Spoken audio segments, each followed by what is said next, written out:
exposure. Okay. So if I can get you kind of just about right here and just look at the camera. Okay. Try not to move until the picture zone. Okay. I'm gonna go with the light stick first, Gotcha. and then I'm gonna hit the trigger to trigger the flash, Okay. so that you can come out. I'm just gonna do a couple test shots to make sure. So once the flash goes, I should move or? No, yeah, I'll just stay put. Yeah, you'll just stay put. Okay. Cool. Let's try this.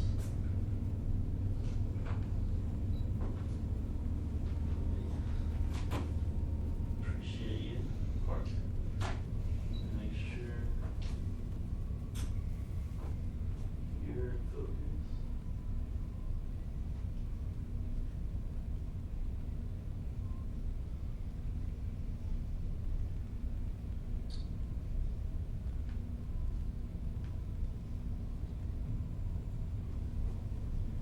Cool. So stand just a tiny bit forward, because I'm going to go behind you. Oh, there you go. Alright, you ready? Just a slide.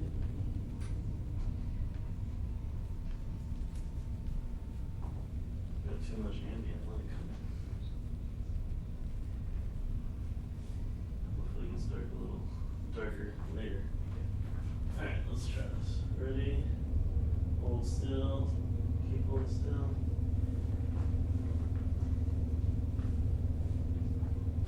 And then flash. Sorry, a little tense. Hold still. Cool. Yeah, it looks pretty good. Yeah, you can come check it out if you want. Oh yeah. So we're just messing with slow exposure, but it looks like we got the light Yeah. pretty good. You have a bunch of different LEDs in there. Well, this is 200 LEDs, and there's a bunch of images. So like, I have like a Oh, little. you have patterns in it. Yeah, I have patterns. I have like an SD card that I can put patterns in there, and then you kind of go through here, and I got like ribbons. I got some like wings, so you can do like some wings behind you. Those are a little tricky.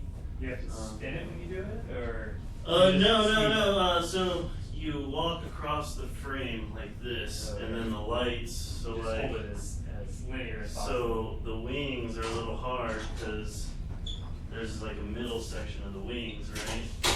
So when You gotta get lined up. Yeah, you can see this is what the wings looks like.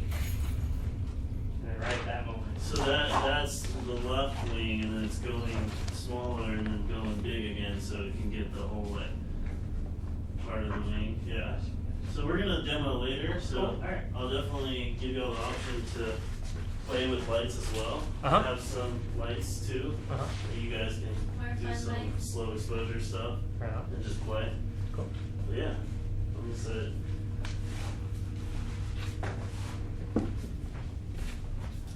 We're gonna start in about 20 minutes. Oh, okay. Usually people run a little bit late. Yeah, that's. So I give like 30 minutes for like networking and chatting. So feel free. Oh, We'll okay. probably introduce ourselves in like 15 minutes. Okay.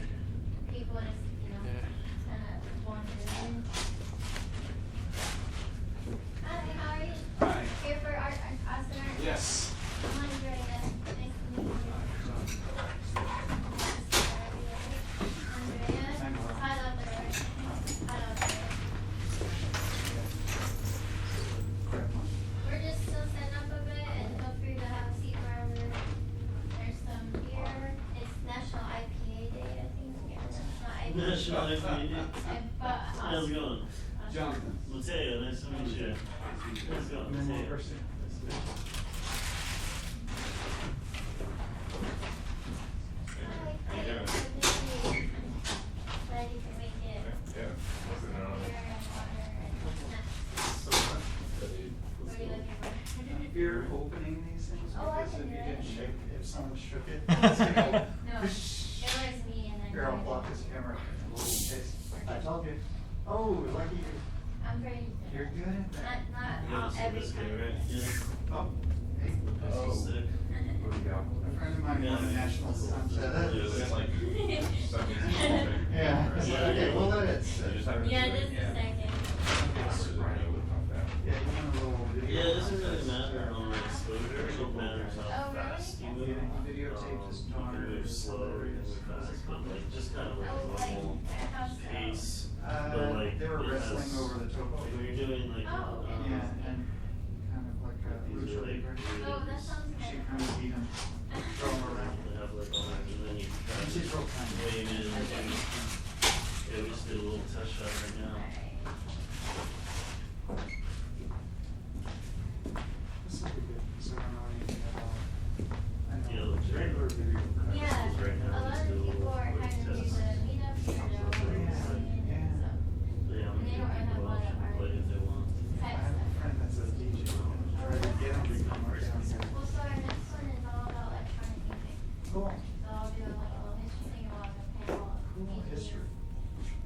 Yeah, You'll get kind of all interactive history sessions. I know, I'm Really old. good start. Yeah. Like disco days. Craftworks. Yeah. And before that. Industrial. Before A little bit. A little bit. Just. Music, Yeah. All right, try. I might do this right here. Someone bring ice too. These are cool. Yeah.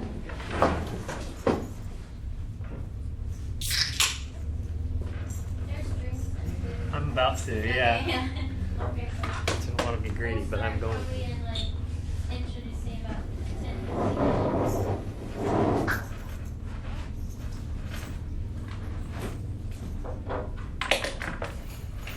I think the live stream is on right now. Yeah, we'll be live. Oh. You guys want to share with anyone? I'll sit right here. My teeth are showing like, ah. Yeah, right. I'll post it on the, I'll post it on the. I think David Letterman, when he was on, did a funny little bit about that, where he had, when they were first, not before this whole live stream, but what was it? I can't remember what company it was. They said, let's see what Paul's doing right now. Let's switch the cameras to him and his living room and see what he's doing. He's sitting on the couch eating potato chips. This is like 20 years ago. Yeah. I said, wow, wasn't that exciting? Oh. It's very cutting edge at that point. Yeah, no kidding. Yeah. And they already knew the punchline. It's why would Yeah. anyone Why want to would watch? anyone watch it? Voyeurism. Yeah. Voyeuristic. Yeah. My name is Mark. Manuel Manuel. Garcia. Good to meet you. Emery. Em- Emery Garcia. Some people have trouble Oh, gotcha. saying Manuel, so I go by M. I've got no Ray. Manuel, so R-A-Y. no problem at all. Yeah. It's very Mark. common. John. John, good to meet you, sir. Mark. Mark, yes, got it. We haven't met yet. Hi, I'm Jeff. Yeah, good to meet you, Mark. Manuel. James John. Mateo. So you art or a tech? Art. Okay. Uh-huh. Very little tech. I don't know how to program. So Okay, gotcha. I've done a little bit of After Effects. I'm more on the other side. I program day to day, and I've done a little bit of art, but I'm Wow. largely untrained in that. The closest I got to programming was a friend that was a Caltech Mhm. grad Yeah. back in the old days. There are a lot of Nobel Prize winners that come out of He Caltech. he could open up. This is 20 years ago again. He could open up a book and look at the code and then, oh, I need to do this to it when you were doing page layout. Mhm. And he would just like, oh, that's easy. I'm like, wow. Yeah. It's one of those things that it looks like magic when a person doesn't know how to do it, but I mean, I'm sure that literacy is like magic. Yeah, well, like AC repair. Yeah, that's like Exactly. magic. Yeah. Anytime you got a complex machine, anybody who knows how to operate it Yeah. is the magician. Yeah, I was taking classes at ACC and After Effects. They have a motion degree program. Yeah, motion That's- graphics. Yeah, motion graphics. It's a one-man department though. Uh-huh. So it's real tough. for Yeah. him. I think it's real important to have a community when you're learning something, and just a single Yeah. person is not Yeah. sufficient community. I Yeah. think. Well, everything, you can actually go online and find different projects in motion graphics. Right. That you can learn from. There's some kids in India that are doing some Sorry. incredible, I hilarious. just mean, like, there's- Yeah, exactly. projects. There's no dearth of learning materials. Oh, It's a yeah. question of somebody who can answer your questions that are kind of beyond Yeah. the material, right? And his, like I said, he runs a department there, and he mentioned there's a group that met last night, but it's always really difficult for me to meet on Wednesdays because my men's group meets on Wednesdays. Anyway, and I wanted to. I think I'm moving more into helping them at the theater. They run the Scottish Rite Theater. Okay. I don't know if you're familiar with that. I'm not. It's the oldest or second oldest theater in the state of Texas. Yeah. That backdrop's over 150 years old. It takes some work to preserve, I imagine. They still pretty good. Yeah. Okay. But they shoot commercials there. They've done concerts. There was some DJ out of Houston that disguises himself, so no one really knows what he looks like. Performed there, first time in 15 years. He came out of hiding. When I hear Scottish Rite, I think hospitals. Yeah, they also run those. But this one is not connected to a hospital, but it is connected But to it is the connected to the Scottish Rite organization. historically. Yeah. But it's a nice old theater that they have a children's theater program. Uh-huh. Right now they're doing the marriage of Sherwood Forest of Maid Marian. Okay. So they're doing like a Robin Hood Yeah. play for kids and parents or adults. Right. Then I think they're doing some Shakespeare too. So they're alternating this. And you don't act, but you No, are I've been involved behind in. the camera. Uh-huh. The last time I did act, I had a beard. Pre-hipster. They glued a beard Back when it onto was me. not cool. When it was not cool. There was a guy called Maximiliano. So the history of Mexico. He was he Belgium or was he France? Oh my God! This is I a don't real know. historical character. Yeah, a real man who Napoleon appointed to become like the dictator of Mexico. Oh, okay, sure. And he Yeah. had a beard like yours. It was more reddish brown. And a friend of mine was doing a History Channel piece, and his wife was doing all the casting. So she called me up and said, "Manuel, we need you." I said, "Oh, what do you want to do? Run a Perfectly camera? suited for Do you want me to this, run a yeah. camera? Do you want me to pull cords, lights?" "No, we want you to act." I See said, the character, yeah. Like, "You're crazy." how was it? You did fine? I did fine. The beard cost more than what they paid me. You know, it was actually a real hair. Oh, Yeah, yeah. it was a real beard. And the makeup artist, she took the historical photo and looked at me and moved my hair so I looked exactly like. I mean, I did look like. That's real cool. I had the same physical attributes. Did they get a photo of you so you can look back at your it's on other video. life? You can Oh, go yeah. on History Channel, History of Cinco de Mayo. Uh-huh. And you can see it. You can watch it. I get spoiled. I'm I'm spoiling the plot. Spoiler. Because yeah, I die. I pray the rosary before they shoot me. I dance with my wife, and she has a big old ball gown. He was quite a character. I didn't do the research to get into the role. Yeah. They pretty much Real told me, pro. well, he was a hippie of his time. He was interested in insects, studying. Yeah, and there was And no by reason. hippie they mean like, I mean obviously He was that's a something different in that spirit. era. He was, yeah, in that era, He was into really- the esoteric. Yeah, very the occult. esoteric. Uh-huh. He wasn't interested in the military occupation in Mexico. He felt for the people, Uh-huh. but they killed him Yeah. because they He wanted. was an outsider. He was appointed by Napoleon. Right.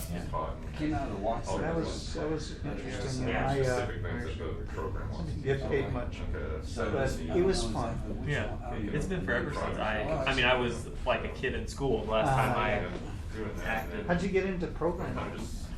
I think so. In the mid-90s, my mother got this job where she was like administering the computers in schools. You know, this would have been like when computers were first Yeah. like they didn't have, it wasn't like a profession, right? It was just she had been like a substitute teacher, and they they said, you seem to be young enough to, like, you're young enough to understand how these things work, right? And she had been exposed to one at some point in her childhood, and she's like, okay, I'll give it a shot. So that meant that we had like a computer at our house because it was like a professional thing for her at that point. So I just had a computer at my house at kind of an early age, and I did a bunch of like computer graphics. I do computer graphics stuff professionally, right? So like GPUs and well, are you familiar with the GPU, the graphics processor? Yeah. So my job is largely to make sure that those are correct and are fast. So like I write a lot of programs that like exercise the capabilities of those. So yeah, I mean very technical. But I got into it by doing, 3D graphics and stuff like that is what I was into, and then I started doing more programming. You should look up a person that I used to run into. After my days in college, I took off to Los Angeles because there was no work in Oklahoma. It's like the Dust Bowl days, in the 80s, the late 20th century. The late 20th century, I was in Oklahoma, and they were firing art directors that had 20 years experience. They were going to hire a kid out of school that didn't even know anything. And so I took off to LA, just on a whim, packed up everything, went over to the building, packed it up. Literally packed it up. An old Ford Maverick, and drove all the way out there and started. I was interested in computers, but the only computer was the super expensive Macs, or those IBM computers, which are more for programmers. I didn't want to. Or this thing called the Commodore Amiga. Oh, sure, an Amiga. So so I'm a little bit too young for Amigas, but I started hanging with those they have a long guys legacy up there in LA. The artists. A lot of the Amiga people were connected to graphics and so on. Big time. Yeah. Some of them worked for Lucasfilm. Yeah. So I got to meet those guys. Yeah, so much Lucas really did, like Lucasfilm really did create a lot of that LA computer graphics thing. So I was in grad school, and so I would go to these like academic conferences, and the big computer graphics one is called SIGGRAPH. Yeah, of course. And it happens. Oh, okay, you're right on. So it happens so often in Los Angeles because there's all the industry. It would go other places, but because of all those spin-off companies, all the effects companies there, I mean, so many of them are ILS, Lucasfilm, big. Cool, thank you. I didn't wear my glasses, so I'm not one time we took a tour of, back in those days, there was a high-end computer graphics company up in Santa Barbara. Okay. And to this day, I don't remember the name of them now. That's what I'm trying to think. I was going to drop the name. Yeah, no, I feel like I ought to know my history. But their systems were over $150,000. They had physical hardware. Yeah. Alias. Okay, yeah, exactly. Alias, Wavefront. A bunch of, exactly. Eventually they merged with Wavefront. I think Wavefront was like largely a software company, but yeah, eventually they were Alias Wavefront. Who knows? But we went to their facility in Santa Barbara as a group. We were kind of a Amiga club. There were a couple different clubs. One was dealing with AV, and then they kind of merged with this. There are a lot of old timers. They're probably dead now. But this is 30 years ago, in LA. And this one friend of mine who was a bit after thinking about it now, I was naive in my 20s, but I didn't, bit odd. People in California, not esoteric, but anyway, and actually I should have named the group the DV8s. There is a group. And he ran a video club. And he used to write articles for the Video Maker magazine and video equipment. But he would get these groups of retired people that worked in the industry that wanted to make their own movies with their high-8 cameras. Right, video 8. And they would judge them every month. They'd have a little competition. That's cool. Have you seen this film? It's called like American Horror Film or something like this. It's about these guys who make this horror film in. I saw the documentary. It's a documentary, exactly. I saw it. And it's like you met these guys. When I left LA, I sold my 16mm camera to a a shot thinking, I haven't shot it with this. It's even more so. no one's gonna use Yeah, I'm it. gonna be talking about. But at this point, you'd love to have some of that. No. No? Yeah, No. you're done. I mean, I have a high 8 camera that I bought from a friend that now I can probably still sell it because it does infrared in daytime. And it's a big deal for some Japanese buyer. Some guys Oh, unfortunate. like I switched infrared in twice to daytime get I to got it you. right. for certain reasons. You switch it Yeah. again? I might do it just to show some stuff. But I'm on sure I there. can Oh, yeah. probably still I sell think it. I supposed I know to- what input I'm I on. don't get Okay, rid I of still have stuff. to connect I to have Wi-Fi a real quick. the robotics Okay. Do you group. wanna- You know which input? Which is a Two really or cool three, group. right? Oh, yeah? Well, I What is think it I'm in called? one. The robotics And whatever, group. I don't know what you. I They think need- it I just think it's needs to be Southwest pushed also. once to go to Okay. airplane. They do something every now and then called the Big Brain Okay. project. It's not pretty this, cool, right? some of the stuff they come up with. What's that? But Do they I'm take your old actually not equipment, even or- one of the on, guys so what- borrowed. I had a mini Moog. That, Yeah. remember Radio Shack? I Had should've this- done well, this it was sooner. before your time. Yeah, that would have been, yeah. They had this thing called the Moog synthesizer. But I have touched these. I went to like a place that had all these old analog Yeah, it's synthesizers. analog. Yeah. The guy was gonna, I think the felt or whatever, the foam inside had deteriorated, so the speaker probably just went out. And all I wanted to do is check it out to see if the speaker was bad or something.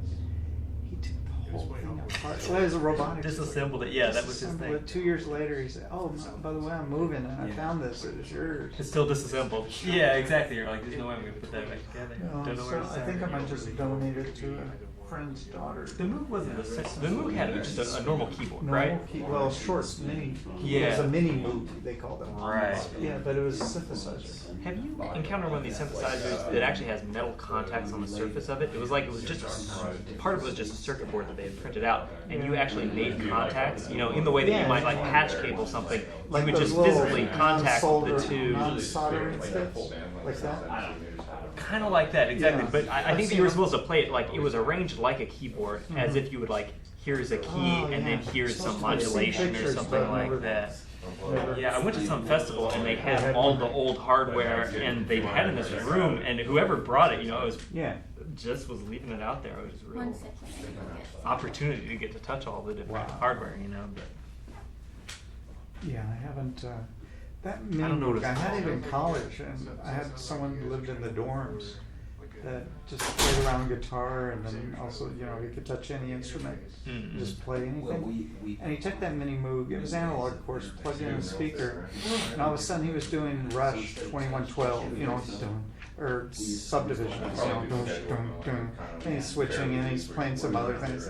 just a Oh my natural, God, yeah, exactly. Messing with the controls. And you had enjoyed it, but he did Yeah, he exactly just the way went it to was town supposed to with be it, played. yeah. Yeah, we were just goofing around. I can't play keyboard. You know, when they put us in the room with the synthesizers, I could make noise, but not music. I like the things that I seen on the web, and I never knew how they did it, was that drum and bass people or whatever the music is with, they took a trombone Just said hit switch. or a tuba mouthpiece and put it in a, they showed how the sound was created, how they created this by taking objects and putting them together to make a new sound. Oh, I haven't seen those. Go on YouTube and I forget what the. What kind Oh, of not- keywords would I search for?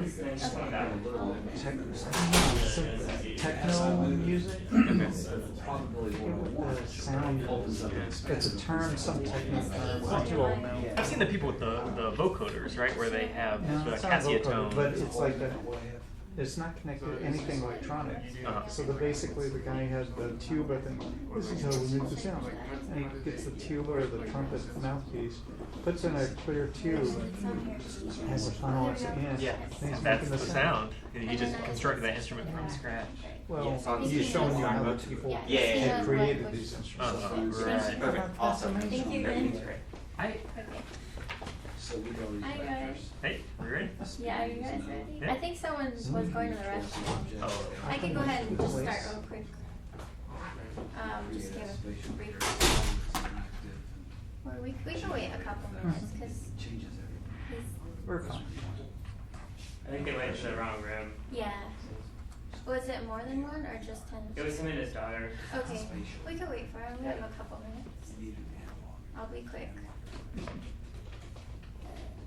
Do you guys want to go around and start introducing yourselves? Yeah, sure. So I'm James. I'm basically a web developer / designer. I've been doing it for like 3 years. But before all of that, I do have I used to do a lot of art in high school, and then I started doing more programming in college, and so that's kind of where I came from. Oh. So come up here so they can see you if you want to, unless you're super shy. Yeah. It's a live stream. If you want to also.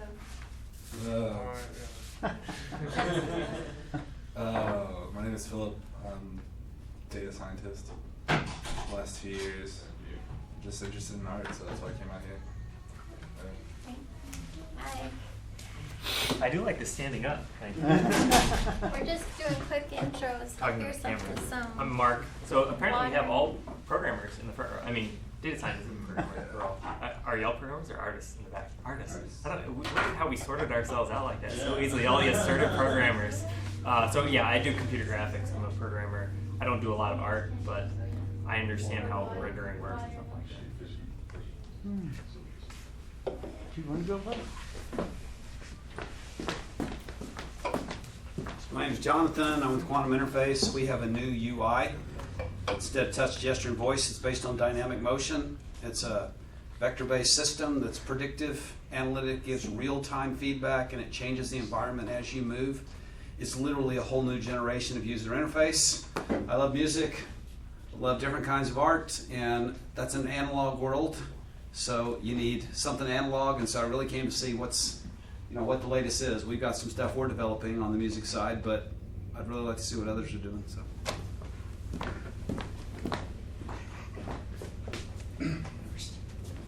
I'm Manuel Garcia.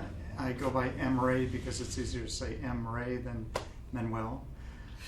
I have been doing art since I was 2, finger paint and then painting in college, and got into film in college, so analog, no digital. We didn't even have computers in college. Learned computers in LA, met a bunch of cool artists that are doing some of the first computer graphics out there. Back in the old days, moved to Austin, got sick of LA, moved back home to Texas.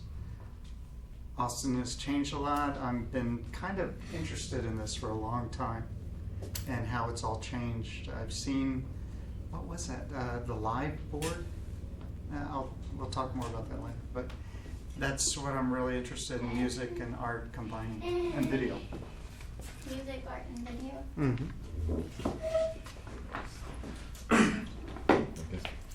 Thank you, Emily. I'm Jeff Kurihara. I do freelance animation, mostly for live events, theater, fine arts, dance, corporate events, but mostly I just do mostly animation. I don't do too much camera-related editing here and there, a little bit, but primarily I focus on After Effects and Cinema 4D, and specifically for live performance.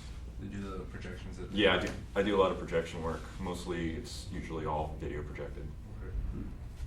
Sculptural as well, correct? Yeah, I'll do some 3D mapping and building projections here and there, and corporate events or whatever it is. I'll take it on, I guess.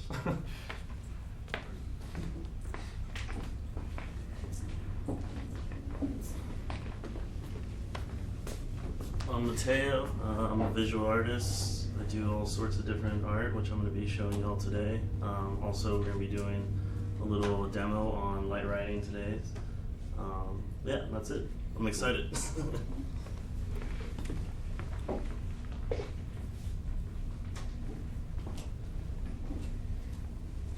My name's Clayton. I'm a musician, artist, producer, show producer, also realtor, performer mostly.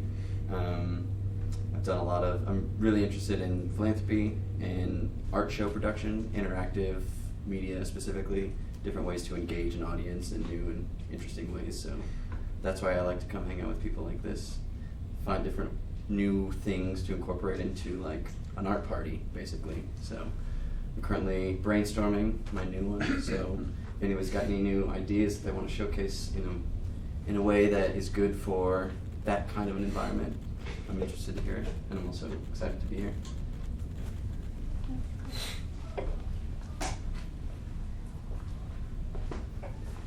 It's an awesome shirt.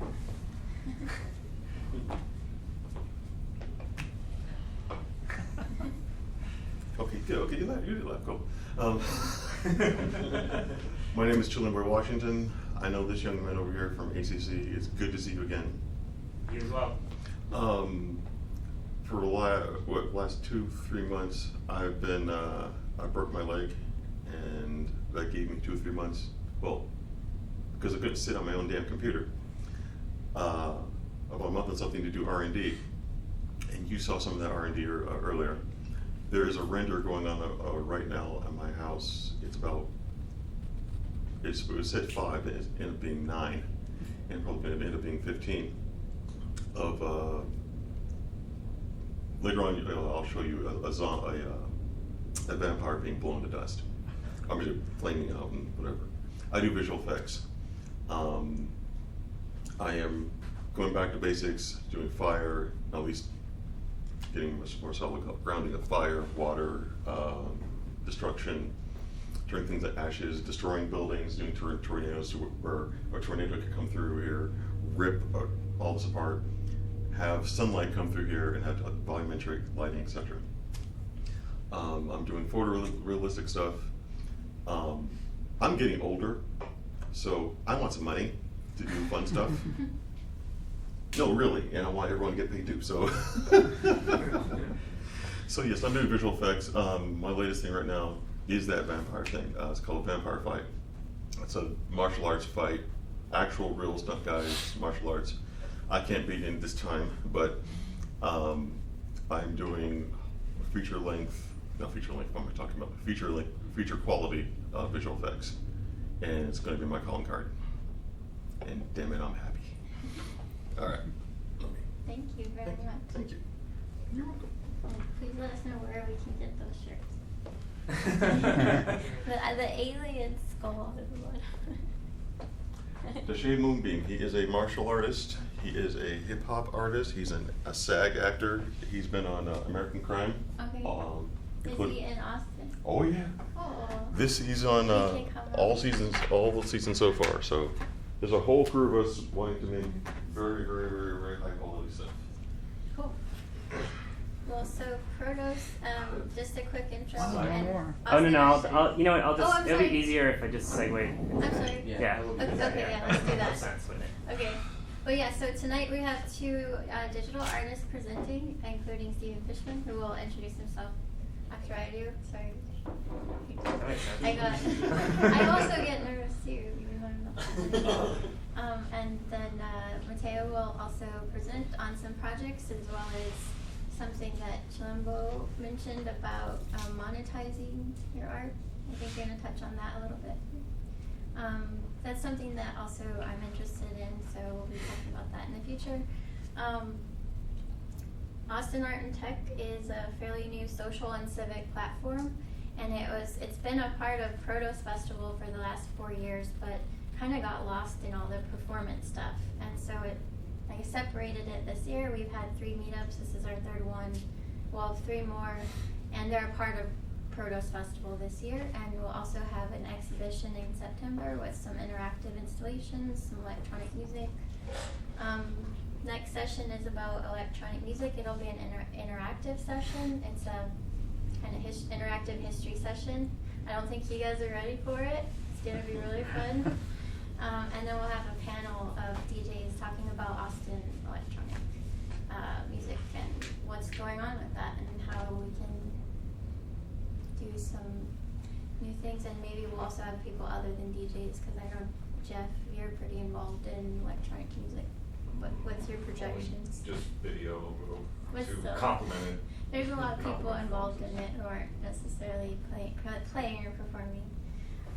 So yeah, and then after that we'll have an Ableton workshop in September with Jimmy Allison, and all of this is free so far. I don't think we're going to be charging anything for any of it.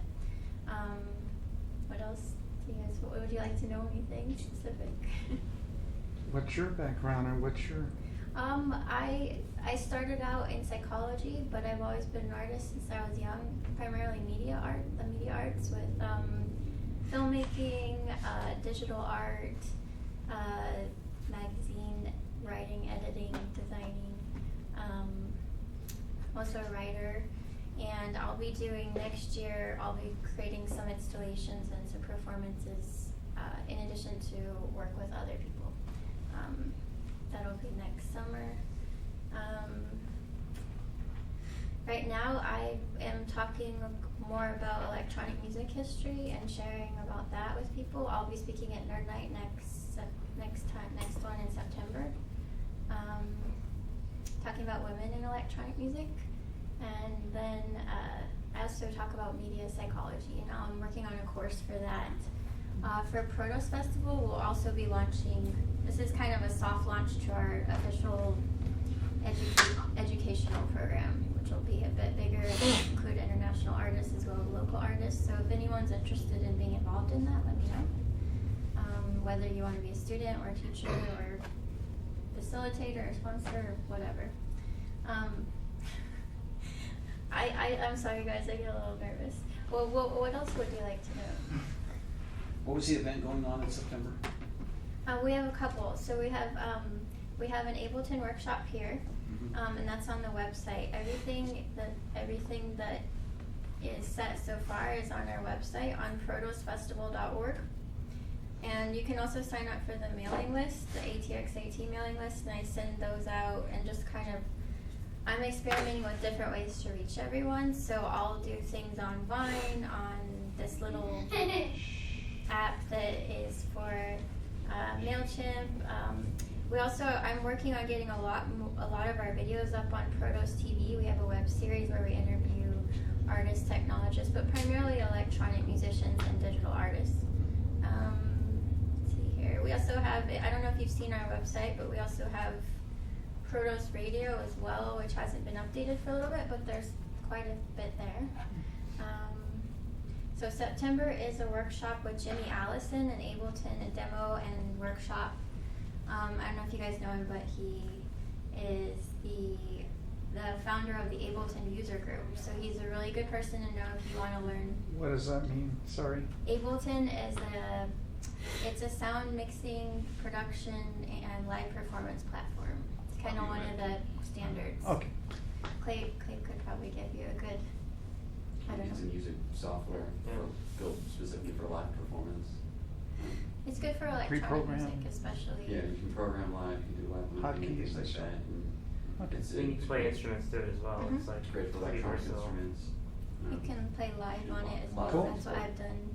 Yeah, the difference between it and like a Pro Tools or a Logic is that it's built specifically for live performance. You can do a lot of the same things as some other like recording software, but Ableton's built specifically to be used live the way that its processors work. Yeah, I have a DJ friend that tries to keep me up to date. Yeah. Yeah. Yeah, Ableton's Jimmy Allison. Hi, how are you doing? Hey, good. We did some intros, so if you're interested, feel free to come up. My name's Mike. Mike. I have my own government contracting firm in applied technology and art. Cool. Well, thanks for coming. I'm just doing a quick rundown of what PROTOS and Austin Art and Tech are, and what we're doing, and then we're gonna have Stephen Fishman and Mateo present. So in September we have Jimmy Allison. He's a really great he's a guru in music production, specifically with Ableton, and they only certify, I want to say 5 people a year in the U.S. He's one of them in Texas. A lot of people try to get certified and they just can't, so he's just a really great person to know for Ableton, for live performance of music, specifically electronic music, I would say. So I have just one general question. So this group is mainly for the dissemination of more live type performances? No, it's all for everything under the umbrella of art and technology. Okay. What I primarily focus on is digital art and electronic music right now, but in the past we've even featured artists who work with architects to create public art. We worked with people who do placemaking around the city, and use maybe like creative ways to solve urban problems or address maybe social issues as well. So there's a social impact as well to that, you know, maybe creative ways that different things can be solved, and we'll feature people that do that, including people at the city, at different corporate entities maybe that are working, like for instance IBM has they have the innovation lab that they're doing a lot of work at. We've also featured the Texas Advanced Computing Center. They brought Oculus Rift to our festival 4 years ago on the big screen, and that was really fun. Everyone got to demo it. So. Do you know David Avila? I don't know. Yeah, he works at IBM. Okay. Doing. Yeah, if you guys have any ideas about people you want to have featured here or do something here, just shoot me an email. This is on a side note. Do you have like on your website? This is a personal thing. My wife has asked me to get rid of a bunch of computer technology magazines, computer art magazines.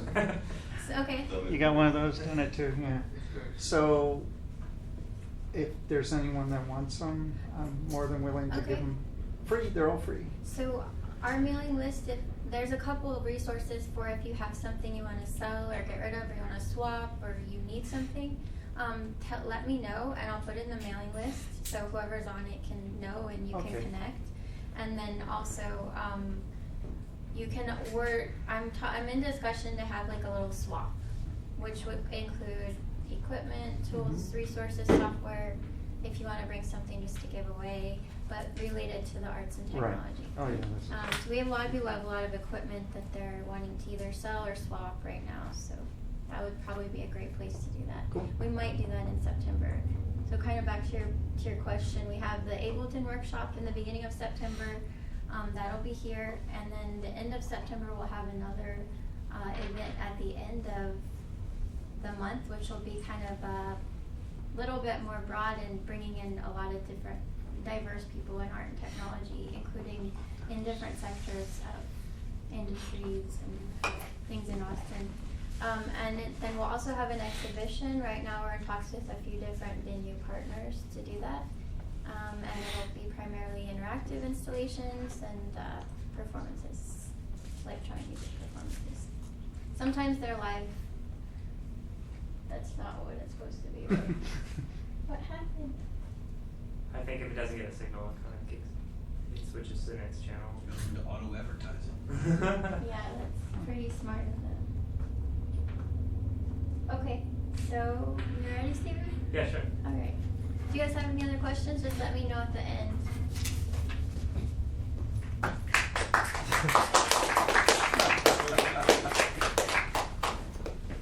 This up real quick here, and then. You want me to switch you over? I got it. Okay.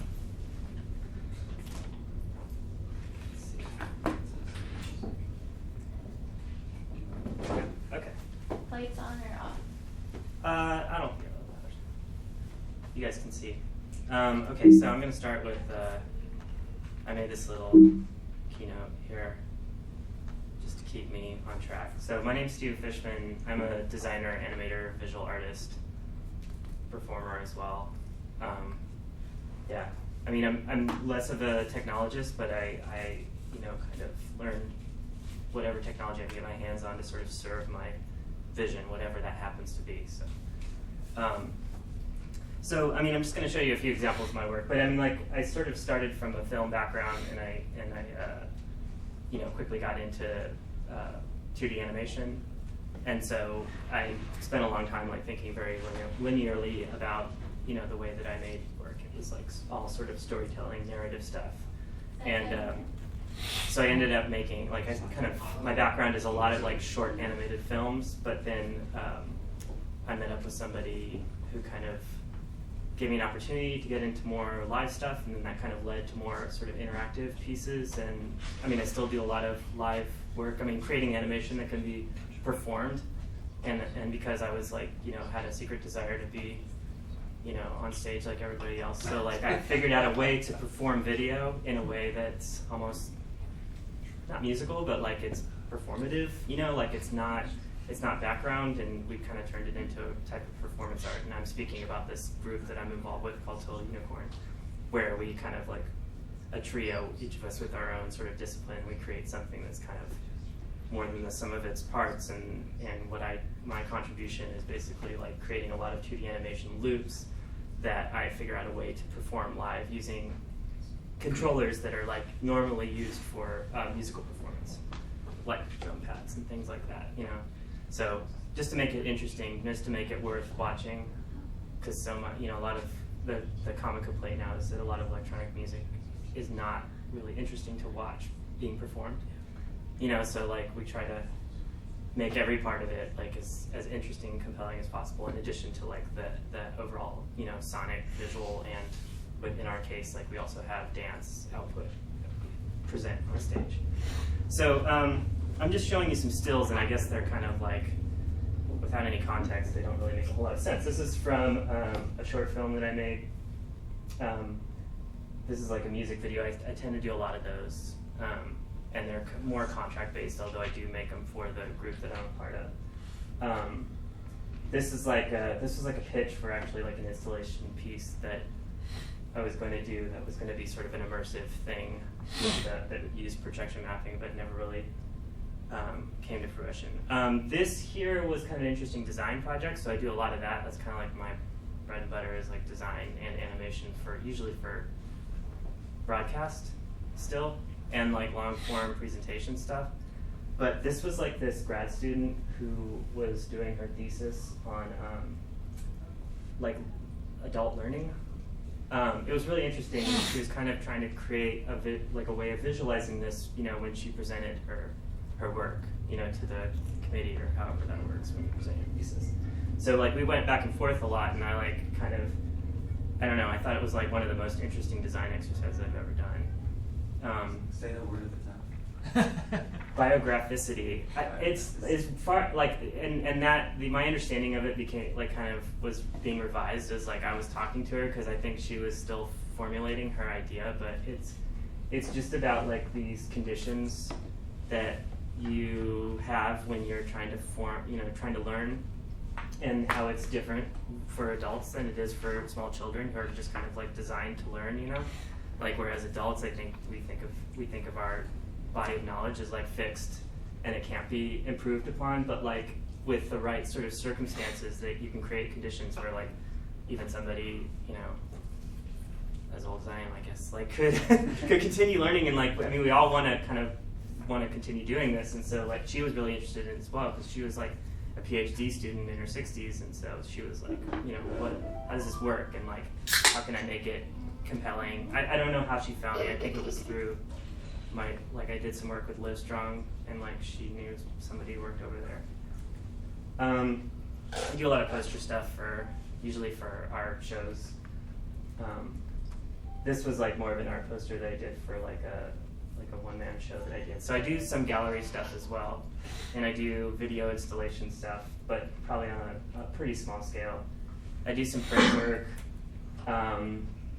So let me go back here. This is like my sort of portfolio site, if you're curious at all. It kind of has everything, as well as like art stuff, as well as commercial stuff, because I stopped separating those two, just because they're kind of like feeding into one another now. Like before, it was like I didn't think that any of my commercial clients would be interested at all in like that kind of stuff. But now it seems like I think it's giving people some ideas, and so like they're kind of starting to approach me some of the time.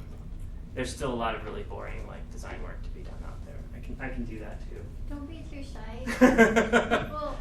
People love your work and all the different. Well, but I mean, a lot of my clients like have a specific goal in mind, and they, you know, I mean, like the tech industry in particular, like there's almost like a format that everybody's really used to when they're talking about like explainer videos or like that kind of stuff. That's really common like on a lot of sites when you're rolling out new technology. You know, you kind of want to like present it in a way that's not gonna be too crazy, But Yeah, can we go back to your diagram? It's like a particle accelerator. So, with okay, a... right. Right. This was like kind of something different, and this was like, you know, like whereas a lot of explainer videos are like kind of a simplified version of how this technology, like how a new piece of software or an app works, you know, like in a way where the sort of layperson can understand it. This is more kind of like a high concept, like. A little bit too psychedelic, maybe, for a startup. Well, she liked it. Oh, yeah, exactly. Like, but I mean, and this is for like, you know, the whatever, the thesis review board. So like, this is a bunch of academics. Like, if they're into it, then I can see how anybody could be into it. And I feel like sometimes, like, you know, interface design stuff gets a little psychedelic sometimes, but I don't know. Like, I'm open to anybody who has like an idea, who wants to like sort of tap into my preferred style, like if they want to use it for whatever purpose, as long as it's not, you know, defense related, energy related, or I mean oil and gas, I guess, like, and a few other things that You work for so this is that group that I was telling you about, like, that I'm a part of. So there's one person who focuses on music, I focus on the video part of it, and then we have a choreographer and dancer. And it sounds like something you've probably seen before, but like we kind of have our own style and approach to it, and we don't sort of mess in one another's art, so like somehow it works together, and we've been doing it for probably about 6 years. So like this is just a still, and I guess I can find some videos to kind of see what it looks like, because this is what I do. Has anyone ever seen Totally before? Pretty wild. It's really wild. What is it? It's his group he's talking about. Oh, it's a band? He does the. I mean, we think of it kind of like a band. I mean, we play at a lot of like music venues, so I guess most people think of us that way. But we feel at home in other types of venues as well. So let me see here. I'll show you. Oh yeah, okay. So I'll show you a little bit of this until you get sick of it, but like. This kind of is a music video. It serves as a music video. It's a promotional piece for what we do, but it also like shows a little bit of our live performance. So it kind of contains all of it. And then also like I'm interested in like kind of like this sort of these little just kind of absurd text and stuff, and like have, you know, like forcing somebody to read who's just at a show to have fun, you know, like I don't know, I think that's funny. I don't know how many people actually read it, but it's just silly. It's not like you need to understand. Oh, I guess this doesn't go through the thing, but sorry, the audio's so crappy. So this is kind of like what the performance looks like. So we usually have like a big screen behind us that's kind of like the majority of the graphics and animation, and then I have like a secondary screen that's just sort of I devote to like characters, almost like virtual band members, that's separate. So there's like 2 projectors, and I run it with 2 laptops. And I know that it could probably be synced really easily using OSC or like MIDI or something like that, but that wouldn't be fun for me at all. So like I kind of take control of it and make it live, and that's the idea, is that every performance is kind of live. So, anyways, it goes on like this for a while. But so what, you know, when we're in the process of kind of like making this stuff, like, you know, there's a song that usually is created first, and then I'll like come up with a visual treatment for it, and that usually takes me a really, really long time. So like I kind of slow things down. So we only really churn out about 2 of these per year, depending on how busy everybody is. But and then the choreographer will come in and create like sort of choreography. So like what she's doing there is not improvised. It's not go-go dancing. It's not anything. It's like created specifically for this song, and we have one of those for each of the sort of pieces that we do. And there's, I mean, over the years we're starting to accumulate them, but like they really don't happen very quickly. And we tend not to like drop a whole album's worth of like audio and video at once. Like the music is always sort of leading everything. Like it's always, he's the person producing the music is always like 10, 15 songs ahead of where I'm at, just because I take so long, you know. So yeah, I just want to show you a little bit of that, just so you can understand what that is. Okay, so one of the things I wanted to talk about tonight is this new project that I'm doing with this other visual artist named Ryan Paget, who some of you may know from Exploded Drawing, if you've ever gone to that showcase. He also worked at a company called Chaotic Moon, which I think maybe some of you are familiar with. But he's into like live visuals and stuff too, as well as Jeff, and I'm sure some other people know from. What's his name again?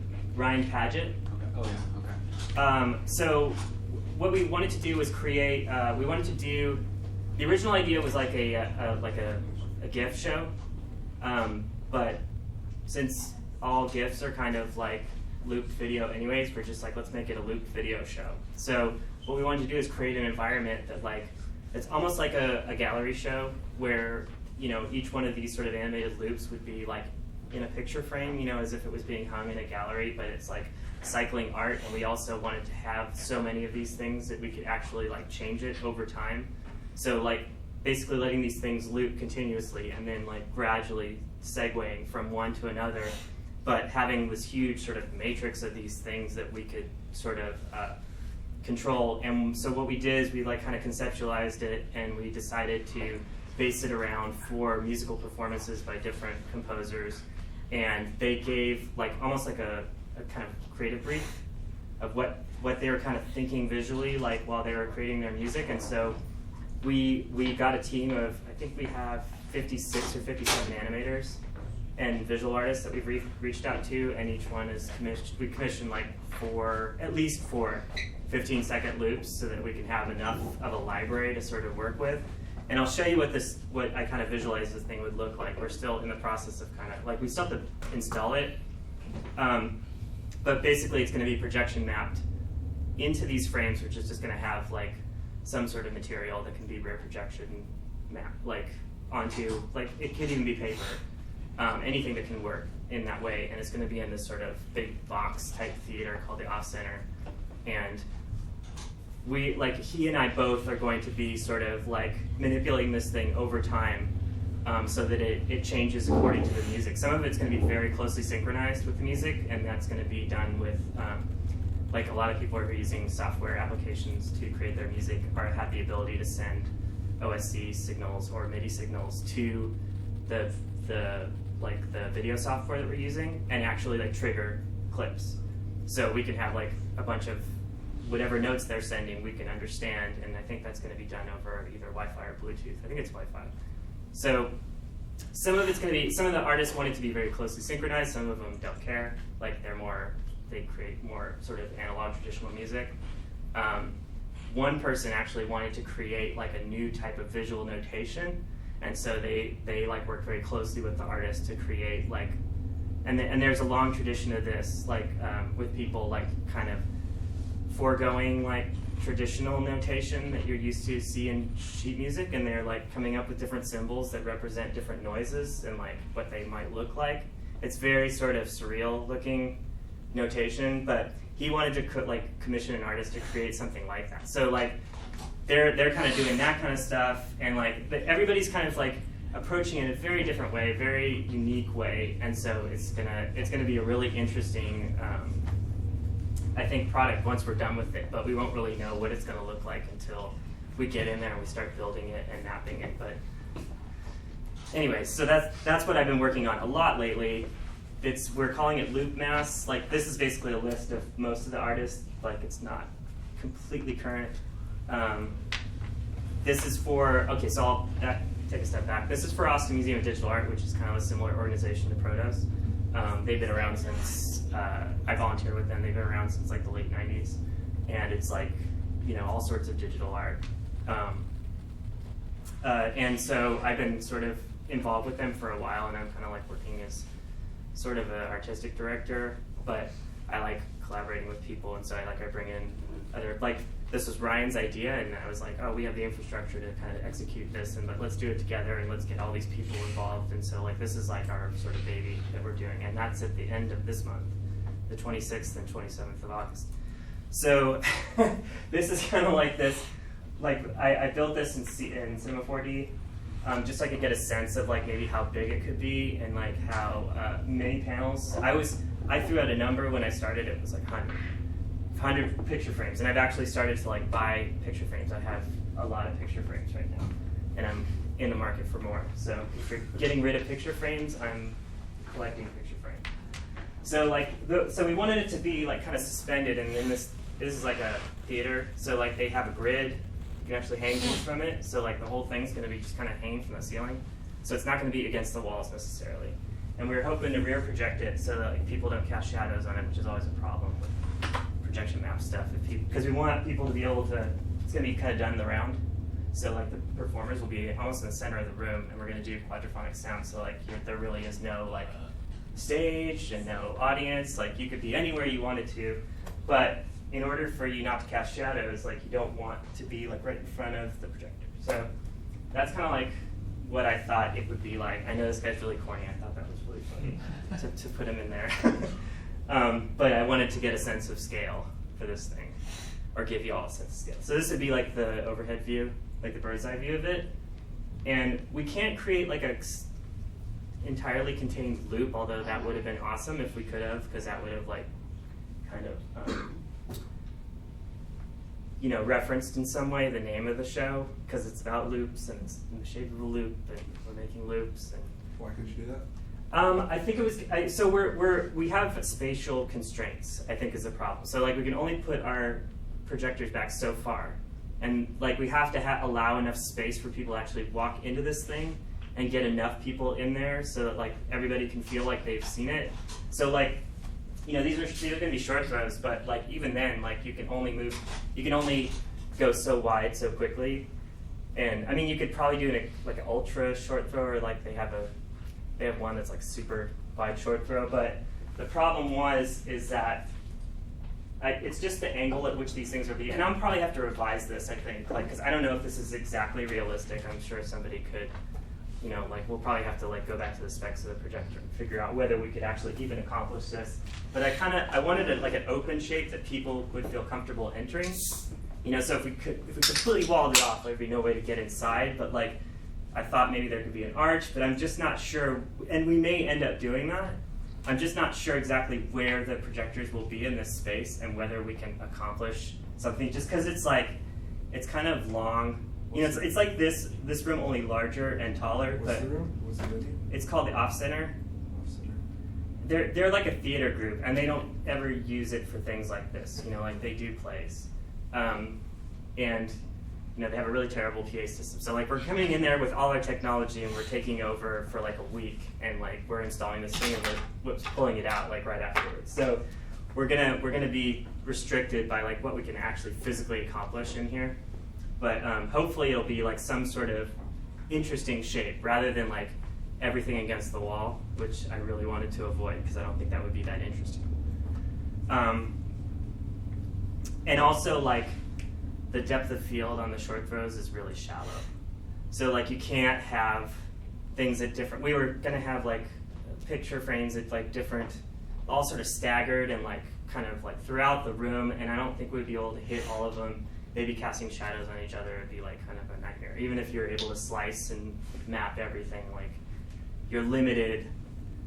Yeah, there's like a lot of limitations. If this room was like humongous and this thing was in the middle of it, we would probably be a lot easier. Like, did anybody go see Monkey Town when it was in town?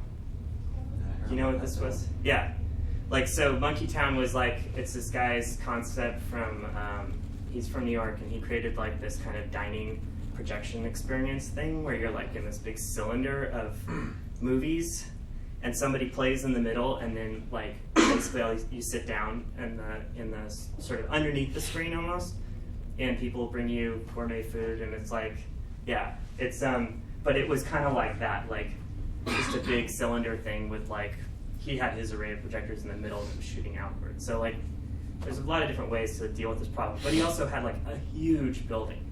So they had space to like set their projectors anywhere they wanted to, whereas we're like kind of limited with the space we have. That's like a ongoing problem with me. We are always trying to do things bigger than the space that we're allowed, so that's like a total unicorn problem that we have like often, where we like go into some bar and like we don't have any room for us, and we're like, all right, how can we how can we move the projector back as far as possible? Like, how can we accomplish this or that? And it's a challenge. So like, I kind of have a feeling about this space that it's going to end up looking like this, but we'll see. Here are the performers / composers. Each one of these people is creating like a special piece. It's going to be about a half an hour. So like, these guys are the more traditional musicians. Kyle Evans is like going to do kind of like this AV thing, and his performance is really amazing. He performs often. You should see it. It's kind of hard to describe, but like, it's one of the coolest things I've ever seen. Zach Traeger is part of this band called Zorch, and he also is involved with the Museum of Human Achievement, if you've ever been over there. He's a really interesting composer as well. He's the guy who's doing like the new visual notation thing, so he wants to like play this thing like an instrument. So that's how he's envisioned, which is good, because I think that's kind of what it is. This guy makes, Matt Stank, he makes incredible robotic musical instruments. Like, it's really kind of mind-blowing what he does. And so he's going to be doing that, plus we'll be like, he kind of like gave us like this sort of direction that was sort of sci-fi-ish, so like a lot of people created loops based on that. And I'll show you some of what people have delivered to us so far. Like, the deadline is tomorrow, and we've only got probably a quarter of what we were supposed to get. So this is just an example of like what some people have delivered so far. Like, and this gives you an idea of like just how what each individual thing is going to look like in motion. So this would be an infinite loop, and it'd be going on for a while until we sort of like dissolved it to something else, whatever is in that channel. And it'll probably show up like several times in the sculpture thing. Let's see. Here's another one. This is one of my old students at ACC. This guy I met through Ryan. I think he works at Chaotic Moon now. This guy I share office space with. This guy's awesome, like Smearballs. He's done amazing work. He did work for Conan for a little while, like just random sort of crazy animations. I think he's doing stuff for Dead Mouse now, and like, yeah, he's really talented. Has a very warped sense of humor, and like it's always amazing to me that people like kind of hand over the creative reins to him. This is another student from ACC. Really talented illustrator. This another one.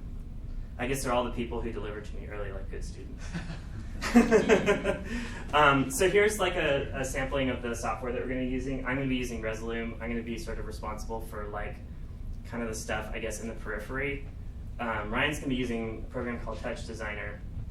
I don't know if any of you guys are familiar with this at all. These are like VJ programs, but Touch Designer kind of has a little bit more 3D integrated into it, as well as like it's more, how would you describe the difference between Resolume and Touch Designer, Jeff?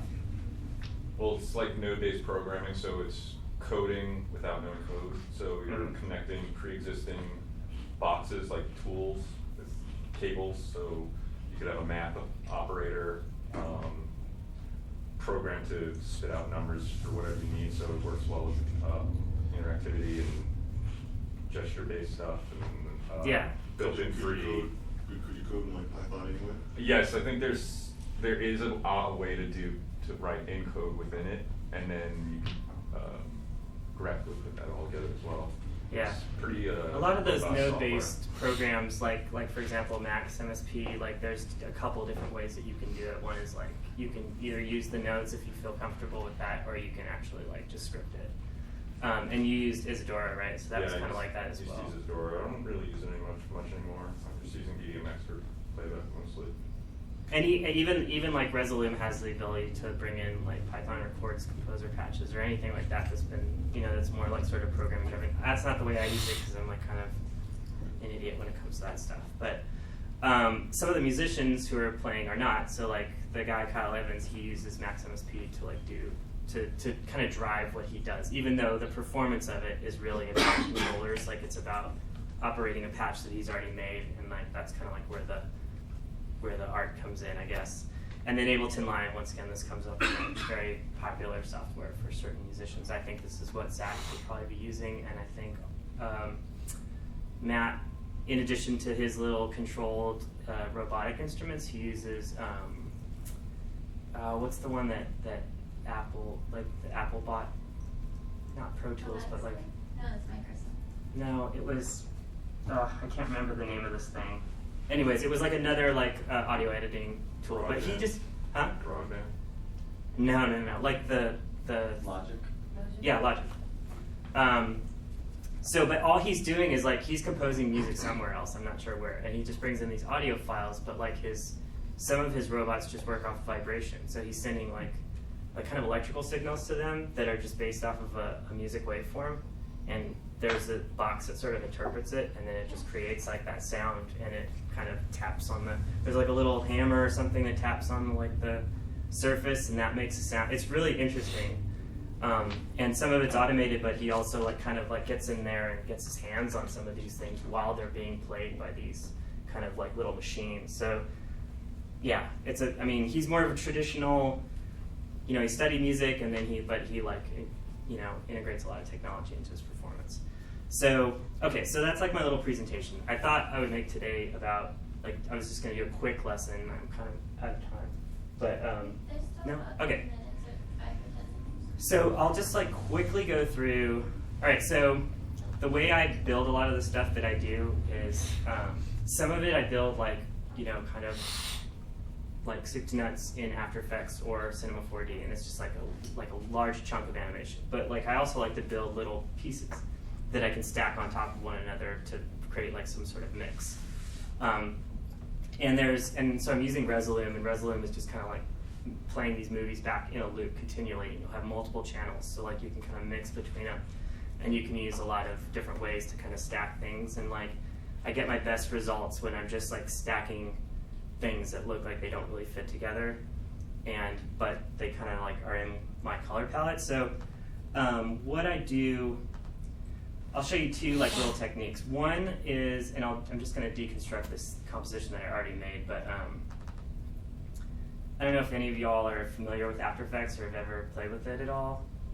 Yeah, it's like 2D animation software and compositing software, but it also you can make like animated vector graphics in it pretty easily because it has a lot of these solids and kind of stuff that you can animate. So that's kind of what I did to create this, and basically what I was just creating is like this little pattern thing. And this is all based off of the shapes that you can just make just by drawing them really quickly. So you can have like these shapes here, and then you can turn off the fill and like thicken the stroke. And then you can also, let's see if I can actually see this thing here. So what you can do is you can add a little animator to it and trim the path, which is what I did. And that'll kind of like look like it's being, it looks like it's being sort of eaten away, or you can reveal the shape, just by the stroke. And the stroke is the stripe sort of outlining the thing. So that's what I did basically to kind of create that part of this animation. I just animated this stroke. And what I'm doing here is I'm like setting different values at different points in the timeline. So it's like start out at point A, let's say I'm going to solo this out so you can see all that I just did here. And I'm going to reverse these because this is actually in the wrong order. What I would want to do is reveal it, because in order to produce a good loop, it kind of has to like end up at the same state that it started in so that it feels seamless. So you never really notice like where it stopped and where it's begun again. So like this one, at the end, I would probably want to make sure that it would be completely gone. So I just added a keyframe that trimmed the path entirely, and then I ended up with one that revealed the whole thing. And then if you keep going with that logic, I guess, you could have the path be completely gone. And somehow I made it look like it was happening in an order. You can tap an offset. Anyways, so you could do that, and that kind of reveals it, and then it, trims it completely out so it's gone. So I created a bunch of these together just to create a little pattern, and also added some keyframes that made it spin, like animated the rotation, and a couple of other things. And then I rendered this basically rendering it for use in this program I use called Resolute Avenue, which is just like a very simple VJ program, and it has its own codec that it likes. You know, when you render QuickTime movies, like there's all these different codecs. It has its own that runs really well, and it also can what they call embed an alpha channel. So like you'll see that the art here, it's kind of hard to see when I turn it on, but like there's transparency behind it, right? So like all you'll see when you drop it into the program is just the white part and none of the black part, because the black part, at least when you're in this sort of viewing mode, is not solid, it's transparent. This is pretty common, like with a lot of Adobe programs, like Photoshop has this, you know, like you can have like sort of negative space. So this element is kind of designed to be layered over something else. So I created that, and then I also had a piece of footage that I found of just this water dropping here, or water, I guess it's like there's a drop and then it like kind of splashes back up. But I wanted to make it look like it was kind of never ending. So there's this technique I learned at a TV station a long time ago, like how to create sort of infinite footage loops, and it's really simple. So I'll show you how to do it, and hopefully I'll remember exactly how to do it so I don't embarrass myself here. But I'm gonna take this clip, which is, basically this clip has a beginning and an end. So like it starts somewhere, and then at the end it freezes, like because it's over. But I wanna create, like, because the drop kind of disappears, there's a really great place where you can create a seamless loop. It's just easier with something like this. So I'm going to create a new composition with this guy, and then I'm going to go like, oh wait, no, I want to go here. So I'm going to split this layer at about here. Split it here. So I basically made an edit in this layer. This is how After Effects does this. And then I'm going to bring this layer to the top of the stack here. And then I'm going to drag it all the way to the end. And I'm going to fade it up over itself. So what do I mean by that? Any of y'all use video editing software like Premiere or something like that? Everybody seems to have more familiarity with that. But like you can have like multiple layers of footage, right? Like you have a base layer and then you have another clip on top of that, and you like can kind of fade it up and out. Like so it starts at 0% opacity, it goes to 100%, then it goes back to 0 or whatever you want to do with it. So After Effects kind of has it as well. It's just a little bit harder to reproduce. Let's see if I did this right. Okay, so I just set an out point there, and I'm going to trim my comp to work area, and then I'm going to preview it. And wait, let me make sure this is going to work. Yeah, okay. So what I did is I lopped off the front. I moved that piece to the very end. You know, like basically backed it up against the end of the timeline, and then I added a little fade up. So what's happening is like, I just kind of like took the end and I put it at took the beginning and put it at the end, and then I just sort of created like this little ramp up for the opacity where it kind of, you're gonna end up at the exact frame where the cut was, at the very end of the timeline. That's the idea. Once this thing gets all the way into memory, you'll see. Hopefully there's not a, oh wait, hold on. There is a, whoops, tiny little gap there. I don't know why. Okay, that should be my beginning. So just to show you that it works, I'm going to go to the end, and there. So now you can't tell where it ended and where it started. And that's something you can do with almost any piece of footage. Sometimes it's a little bit more obvious, like if there's a lot of action going on, sometimes you'll see it sort of double up on itself. You'll have like a double image while it's crossfading. Yeah, okay. All right, so now that I did that, I'll show you what I can do with that. Okay, so this is my loop that I made. This is the footage loop, and then this is the pattern. So I imported them both into this program, and these things will just loop forever. You know, like that's the way the program's sort of designed to work. And if you have a bunch of other stuff that you happen to make, you can just start adding things. And what could I call this? So like this allows you to do a little fade up even within the program. Like so when you fade up your loops here, they don't just pop on, but rather, you know.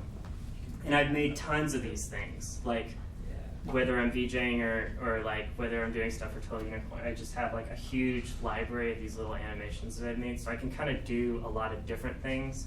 Some of them were made for very specific events, like some of this stuff is from this movie I made, and then I kind of appropriated it for this like Eve show that I did at Sharp Charlie's, and like so. But then I kind of take possession of it after that. Like it becomes part of my little library of stuff. So like I can make a lot of different things for, you know, whatever, you know, like if I'm like kind of doing a show where I don't really know too much about the band and I just kind of want to improvise and like see if I can find a kind of way to work with them, then I have like a lot of stuff to draw from, and it can just sort of happen on the fly. And then also you can add like effects, you know, to any of this stuff. I don't think I have any of them, but those can be animated too. You can even do a little bit of animation in the program itself, you know, like that's sort of designed to be looped. Anything from moving things across the screen to like making them rotate, any of that stuff. And so like after a while, you're just like, kind of like build, you know, you can really do quite a bit if you have enough of these little things. And so sometimes if I have some downtime, I'll just make a whole ton of them. And they're usually easy to make. But most of the time I like to start with something like an image. And then I use the puppet tool in After Effects to kind of like make it dance around and stuff.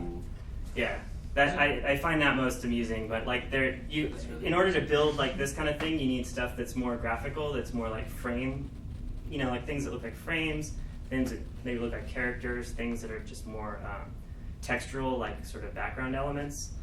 And I also sort of harvest a lot of footage and stuff, you know, so like you can kind of do a lot with, you know, maybe 10 pieces of footage, like 20 or 30 of these loops, and then all the effects that come in it. So, do you use a MIDI controller when you're VJing? Sometimes if I want to bring something like that.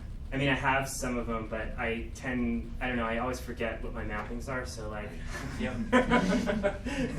I mean, when I'm on stage, like the Total Unicorn stuff, I have things that I mapped a long time ago and I memorized them. So like, it's really, I use the controllers a lot because I get really sweaty and then I'm like touching my computer doesn't really work out a whole lot. Plus we wear like these huge masks and stuff, so it's just better if I have big things to like pound on, you know?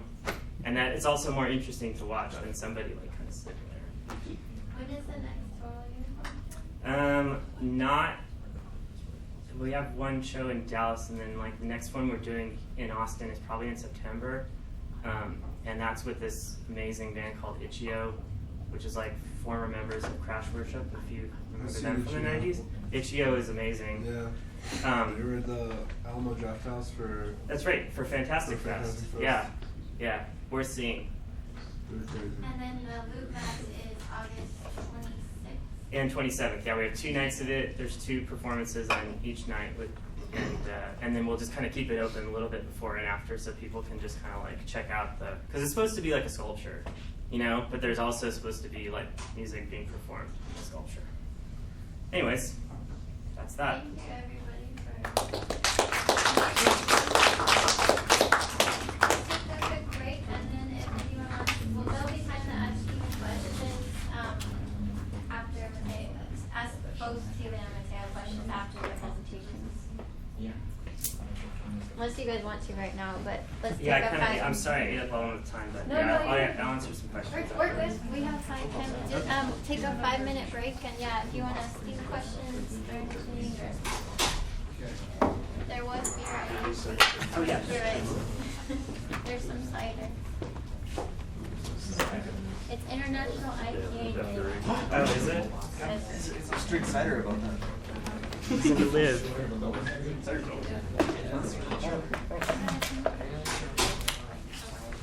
Oh, cool. That's great. Thanks. Yeah. Oh, that's okay. That's okay. I could talk forever. Cool. Thanks. I mean, I've done stuff kind of like before, but I've never like done like that.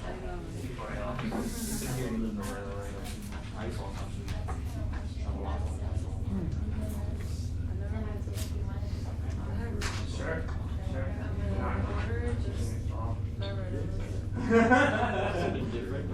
I know. But I go sometimes do semesters without trainings because they're actually available. It's not something I'm talking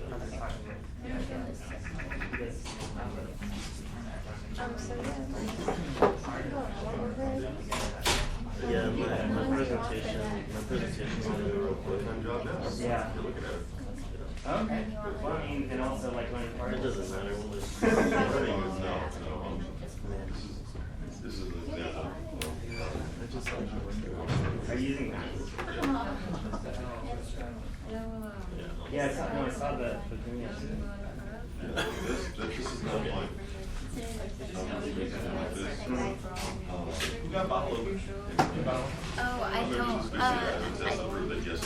They might actually. I'll go see. Do you guys have a bottle opener? Do you have a lighter? Here, let me go. I think I know where one is. Oh, you do? There we go. I knew somebody had one. I just moved here on Sunday, so. Oh, yeah. I don't know shit about this. And one thing you need to know is someone has a bottle over here. Yeah, I also have a feeling that, like, Don't worry. I feel like it's insane. Probably done. Is that not true? Hope you guys can stay till the end because we'll be. I'm just I was saying there's one stereotype was everyone has a bottle opener. That's someone has a bottle opener. That's a fantastically positive stereotype. Those are some really good ones. There's actually like. Yeah, this here is I sent in another pair of frames to in Chroma. Are you familiar with them? They do like the colorblind lenses, but I'm colorblind, but they do lenses that correct for different types of. I'll try that like a week. Hey, Mark. What's that one called? You and the better looking it is. I work from home, so I'm actually dressed up right now. I usually pajamas all day. Yeah, I was saying, you were dressed up. I just came. It's not a professional. I walked here. I don't even have a bike or a car or nothing. You just got that one. Get the car, get the bike. Yeah, I'm more of a technologist. Yeah, I looked at myself. Craigslist for a little bit. So I've done some computer that were graphics, nice. but not The only thing is I had not with this level of dedication. So it was cool, but like those things killed me. I just don't want to do that again. Yeah, I feel that.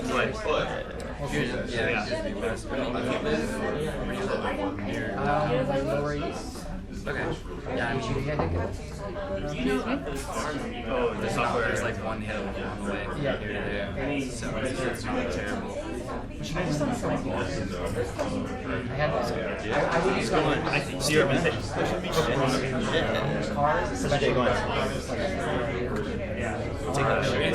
The city is way better than What brought you out here? but it's also still Texas. Part of the event? So, Right?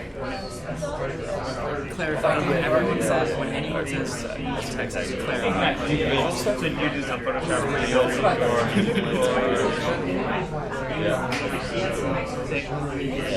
Oh, okay, yes. 6 hours. very cool, man. Doing your own stuff? Or working with some other Yeah, I was Who worked for it? It's going to be literally What's up? I didn't know. Big Blue? Nice, man. How long have you been with them? That's a good ride. So you're doing web dev for them? Kids play with some fun stuff. Rad. I mean, Yeah. the pet industry is massive. Like,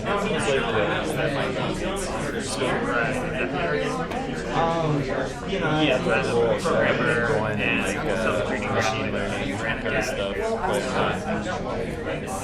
TensorFlow and Torch, fun things. Yeah. I don't know if you protocol stuff much. Oh yeah, exactly. This is the first time I've been here too. But the map says right into this building, so I'm going to walk inside. They're both amazing projects. Yeah, that whole world's going crazy right now. Did you use the space here? They have large. Yeah, he's their heading that guy. You know, like the, so it works well together. But you found we're really focused on texture like human-machine collaboration, like where the art and the machine kind of so wherever that makes sense.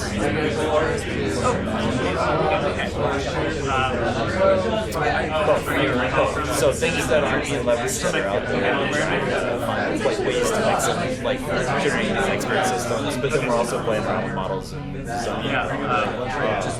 Playing a lot with them, like manipulating the data that we're training on things like that side of it is so much fun. Like you can change where you're getting so much by just playing around with the data.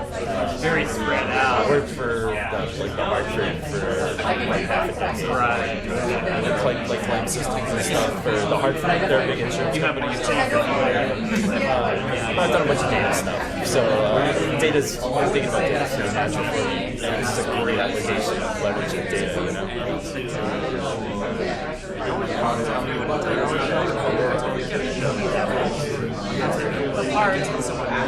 Party, but I'm waiting for the music actually live, like whatever else are your words. Getting this excited, it gets real dry real quick. I appreciate it.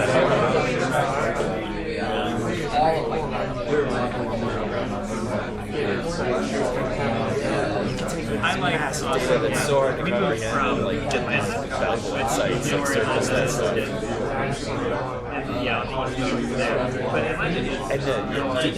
But that's as important as the statistical part, like presenting it in a way that is comprehensible to. I think a lot of neighborhoods are still walking around. There are like suburbs now going right, but there is like a lot of neighborhoods out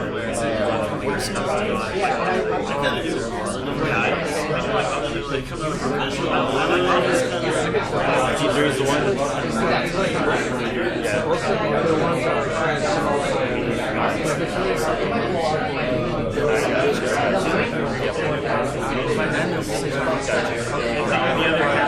Science tools for scientists, kind of thing.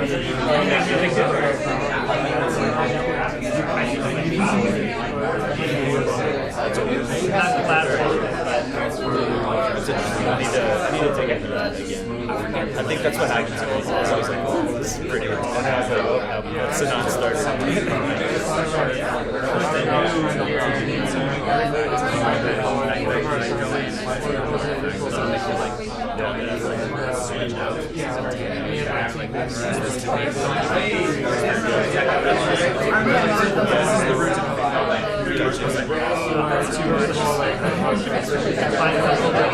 Right. It's all JavaScript.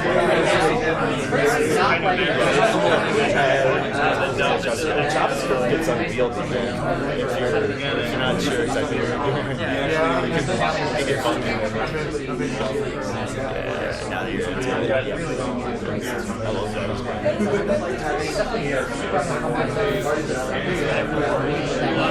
reading online. So I don't know what I'm looking for. The most important thing I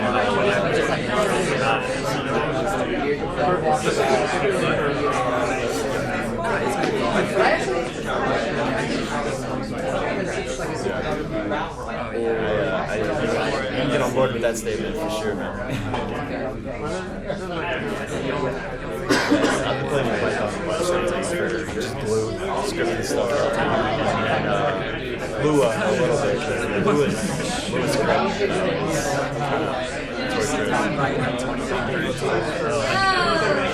For what? Yeah. Torch is all Lua. Happy International IPA Day. go to the back. I hope you shared a beer if you were. New technology here. Paper has two sides. That's more afterwards. Everybody good? Everybody get up, get some energy. I know we're doing these things kind of late, so thanks for all coming and joining in. And some people didn't get intros, but please introduce yourselves to each other afterward and also to me, so that I can know who you are and why you're here. And again, I'm Andrea. I'm the founder of PROTOS Festival and Austin Art and Technology. PROTOS is the parent project of Austin Art and Technology, and I'm excited for you guys to be here. And this is Mateo, and he'll be talking about the things we do. so we have motion graphics, interactive installations, AV, interactive stuff, light writing, and then we'll do some light writing afterward with a really fun tool. Yeah, I'll try not to keep the presentation too long. We're going to get to do some little demos, some light writing. So, my name is Mateo. I'm a visual artist here in Austin, Texas. My brand is Teo's Time Travel. You can find me at teostimetravel.com. A little bit about my past. I used to be in an experiential design company called Collab and Art. Probably about 2 to 3 years ago. We used to do art parties. We used to do experiential kind of art installations. We kind of tried to do a lot of different things to kind of, we were a group of 4, so we kind of try to bring it together and make art together and hopefully make some money doing it. After that, the last 2 years I've kind of been on tour. I went on this Marvel Universe Live superhero stunt show, arena show. I was a projectionist. It was the biggest show I've ever worked on, 29 trucks full of truss, projectors, sound, lights, the whole thing. Like I said, it was an arena show. I was one of the 4 projectionists. We had 26K projectors, 13 D3 media servers, a bunch of feet of fiber, kind of just setting up this whole show. That was kind of like really brought me into projection mapping to the max. I was kind of into it and then went on this show and kind of really taught me how to do it on a large scale. After that, I went, joined the circus, actually, an actual like big top circus. I was head of video audio. That was really interesting. It was definitely weird. Totally elephants, tigers. They didn't treat the tigers too well. They did a disappearing act, and it was kind of sad because they would like squash the tigers in this like little area, and it was kind of like, oh, poor tigers. But yeah, I did that for a little bit, so I could actually say I ran off and joined the circus. Did you get the projection map onto animals? Well, that we didn't actually projection map. That was just like an LED screen, and I was so it wasn't too much. And then we had like these screen doors that kind of open and close, and all the acts would kind of come through. After that, I guess 3 weeks ago, I just got off of this music tour. Halsey, I'm not sure if you heard of her, some pop singer girl. So I was doing projection mapping and LED wall stuff for her. And so now I'm back, so I'm just trying to get back into the art grind. So this is my website, a little bit of the things I do. I think as an artist, you have to monetize anything you know how to do to hopefully make some money and make some art doing it. I can't have an 8 to 5, normal 8 to 5. So I try to keep creative and so a couple of projects I want to kind of show you. I kind of talked a little bit about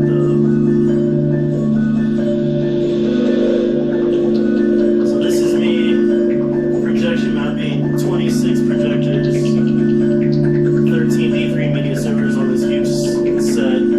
So these are all the 4 projectors.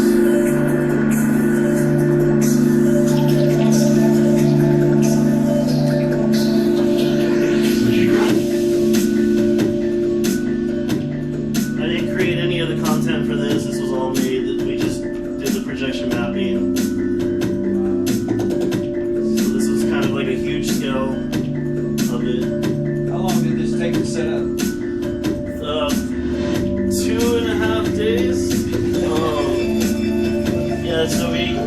here was our setup. Oh, my drink.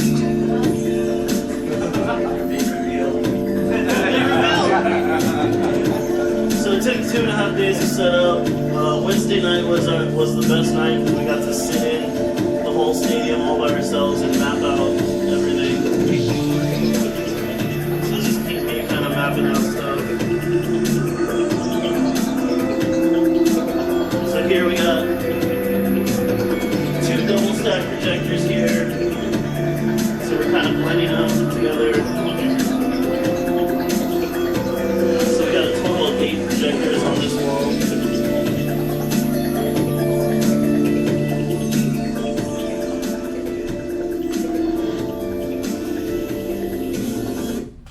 Alright.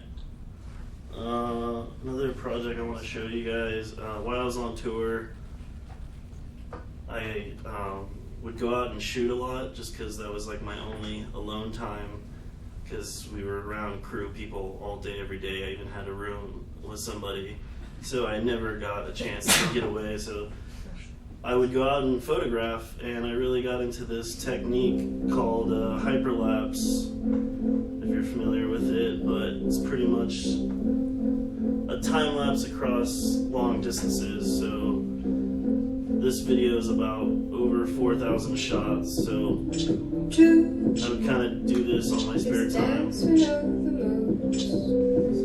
And so,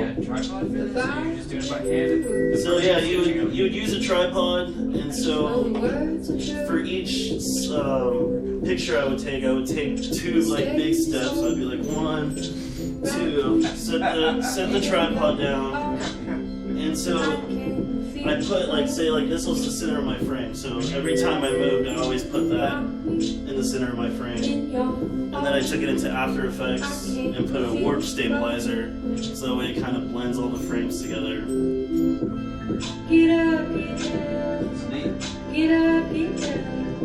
So these are all the videos that this is probably like halfway through the tour, this little video. A little subversion going on. Such a good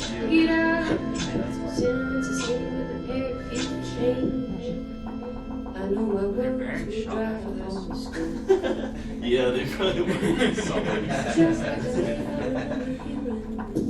this is doing a little bit of light writing with hyperlapse, doing a little slow exposure.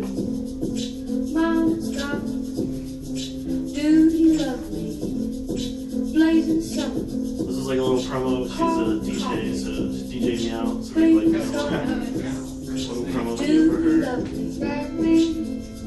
In your arms, I can feel it burn. Rock me in your arms. So yeah, you kind of get the point.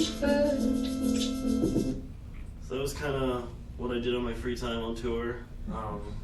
We were in each city a week, so unlike the music tour, we were moving every day, so we had a little bit of time to go out, and I had a little Bart Simpson skateboard, and I'd go out and just disappear and not get any sleep and just take pictures all day. And that's kind of when I got more into photography. I've always been like mostly a video person, and when I went on tour, I actually learned how to take a photo and really got into slow exposure photography. And so that kind of honed in on having a photo booth. So this is a photo booth that I offer around town, and we're going to get to demo a little bit of it today. So I encourage you guys to interact and play with light. I don't want to be the one doing it for you all the whole time. I want y'all to, play a little bit, do a little bit of fun stuff. So this is a photo booth that I offer in town, and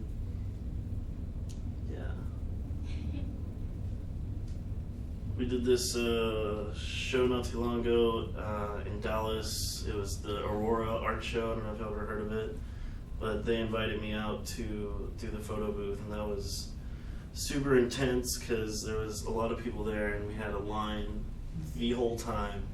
And the client was like, "Oh, we just want people to come in, get them in, and get them out." And we're like, "But they don't get to play with the lights." So it was kind of like getting people in, and like it takes a minute for people to realize what's going on, and they come in my dark photo booth and they're like, "Oh, what's going on here?" And I'm like, "Welcome to 7 Minutes in Heaven. And I'm like, oh, I'm just joking. I was like, we're gonna play with lights, let's do it. And I was like, this is what's gonna happen. You're gonna stand still, you're gonna look at the camera. And so it was kind of like rushing people in and out, and they didn't really know what was going on. They didn't really get to interact. Let's see. So I do a little bit of video production. I also do a little experiential design, set design, AV work. I try to hone in on making things interactive. So yeah, these are a couple of projects that I've worked on. Let's see.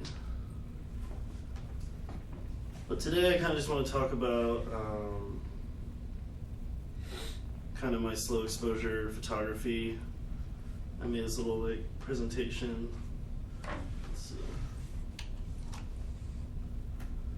So different cities I would go to, I would try to like write what city I was into. So I have like just memories, just trying to get creative on the light writing.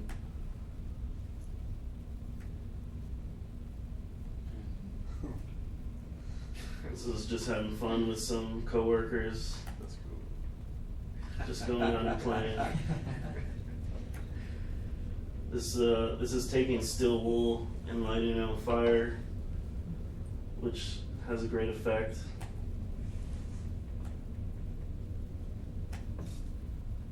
Yeah. So these are, I kind of like really got into slow exposure photography, and so these are kind of just examples of my photography.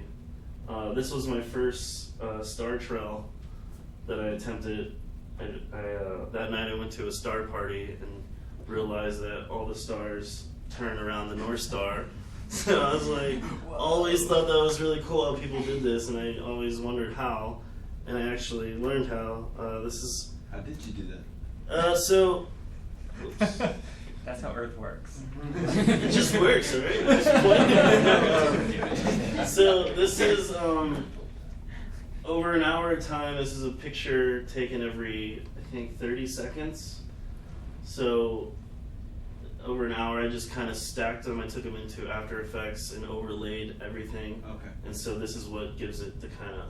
You can actually do a super long exposure, like over just like an hour exposure, but then you have more light in the frame, and then it'll give it more static. So that's why I took a lot of frames instead of one frame for the whole hour, because then you'd have more of a distorted picture. If you're not familiar with slow exposure photography, it's so like when you take a photo, the shutter opens and closes. So say you wanted a fast shutter speed, say you were like shooting a soccer game, you would want a fast shutter to kind of capture the movement of them running. So instead, slow exposure, you leave the shutter open for however long you want, 15, 30, a minute, and it allows more light to come in.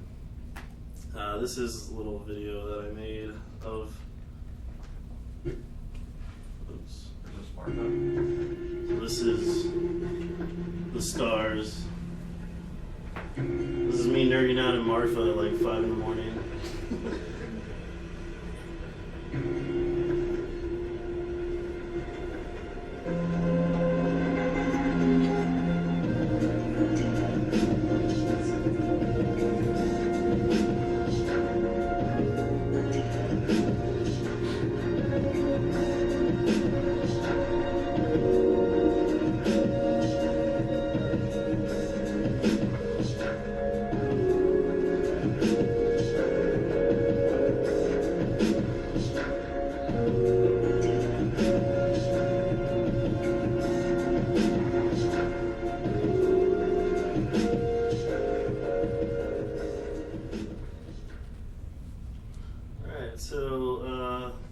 photo booth is what we're going to talk about next.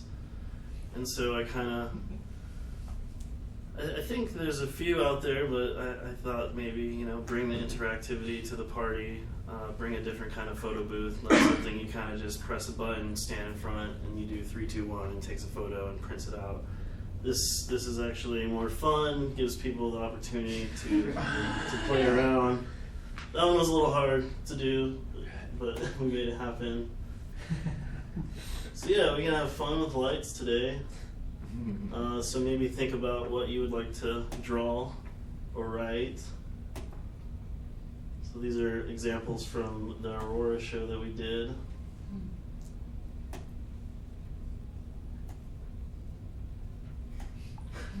So this is an example of this new light tool called the Pixel Stick. It's 200 pixels tall, and you could actually wave it around, and you can use it to create objects, create waves in the picture, even images like this. This was a wing, so this is coming out of the Pixel Stick. This is no green screen at all. Let's see, these girls wanted tacos. They wanted something weird. Their face. On the right is applause. So the Pixel Stick had really like upped the game on the photo booth, because it really kind of brought in our horizons on shooting. And you can import your own graphics. Yeah, you can import graphics on a SD card, and you can make your own graphics and bring them into the Pixel Stick. So. So this is me just out on the street getting creative with the Pixel Stick. So these are kind of cool, different images that I captured. Very cool. Yeah, that's good stuff. It's basically just a big, really smart flashlight. Yeah, exactly.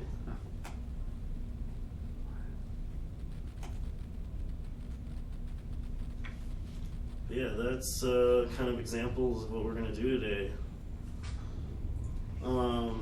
Yeah, I was trying to keep the presentation part a little short, just so we have time to play. But yeah, I believe. Yeah, sure, definitely put the lights on for a second. So like I said, I think as an artist, I think honing in on different ideas to be able to create and hopefully monetize. That way you can hopefully all make some money, and I'm sure everyone here has different art that they do, so maybe we can start thinking of different ways to implement it to where people can purchase your idea and bring it to their event or whatever. Or an art installation in an office space. Yeah. Let's figure out how to sell this stuff. Yeah, we got to figure out how to sell, and the business part is the hardest part, obviously, but being in Collabnar kind of really taught me about that, how to hone in and monetize the different arts, seeing how to do, and hopefully create business for yourself. That being said, I would love to collaborate with people here on different ideas. If y'all just want to go out and shoot, do some slow exposure photography, hone in on some different ideas, make something creative. But I think now we're gonna kind of do some demoing. Whoever wants to go first. Here. Yeah.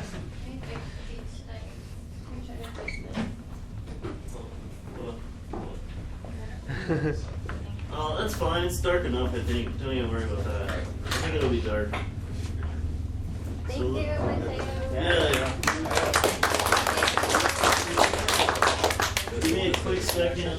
Thanks everyone for staying, and please make art, talk to each other, network. Please sign up for the email list if you haven't already. If any of you are working with the Vive or the Oculus, please come talk to me.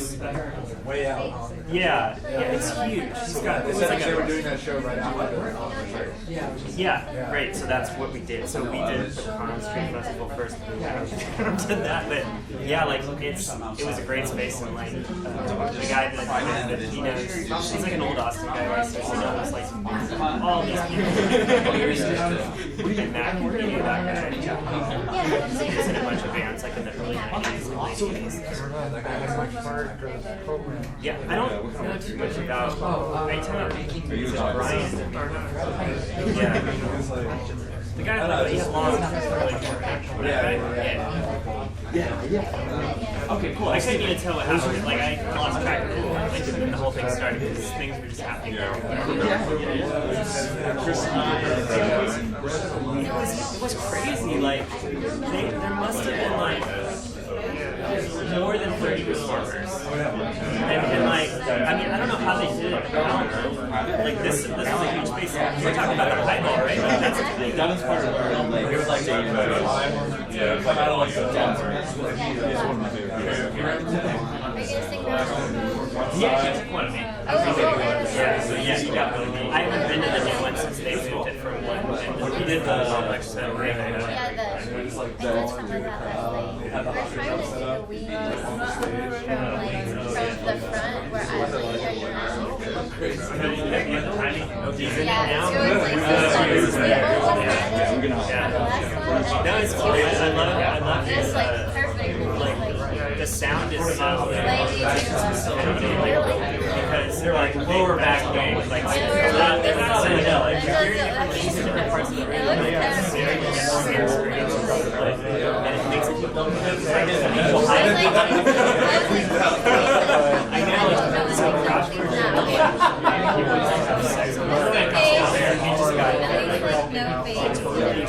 yeah, exactly. No face, and then like fire and like yeah, this is actually a little toned down. It makes sense, but like the way people were editing the show parts kind of like as it got it was so long. It was just like yeah, I'm like how did you find out about it? I don't remember. Yeah, I think it may have been like teachers. I mean, like I just go to I do a bunch of perks. We're launching some our official, if we're doing like not official. Anyway, they were doing a bunker. Melodrama.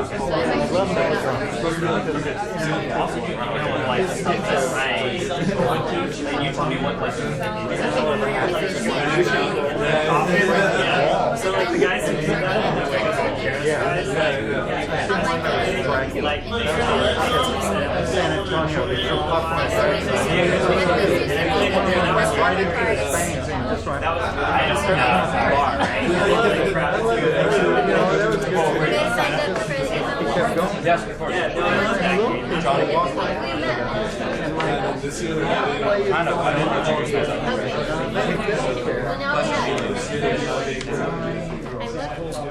I'm glad you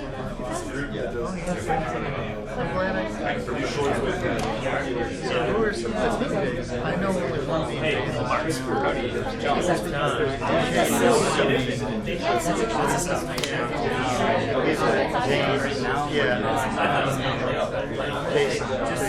I know that there's probably good sound.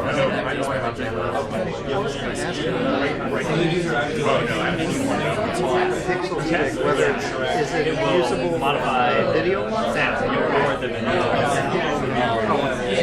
These were basically like you can look at it's like walking, it's like a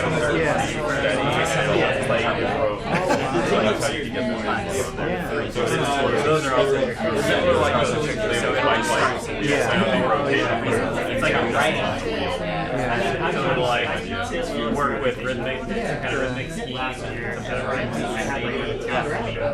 Yeah, try to keep it in what they said first.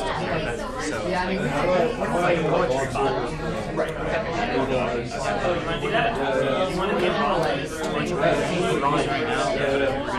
Yeah. Oh yeah. So I actually can give you an R&D phase. You have some like semi-reasonable outputs at this point. Actually, let me email you. I'm trying to remember the name of the last time I saw it. Good job improvising. I've never figured out how to do it. Like I've seen sing and put some kind of rhythm behind it. Yeah. It's well, the small people can do all kinds of stuff, right? Yeah. They do for reason they talk. changes like and it puts a beat behind it. And like I think often it like everything's what I thought. The thing is, I'm also throwing an event the 27th. I've never seen one that actually works on. So I don't know is it going to be like a day and night thing or just a day? It's going to be a night. It's a night thing? So I can I was just like, back in the car.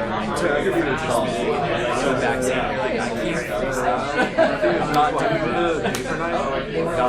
I just get that. So it's here, it's at this post office, this session house downtown. I'm really excited about like getting it all work on there and putting it out and then doing something else.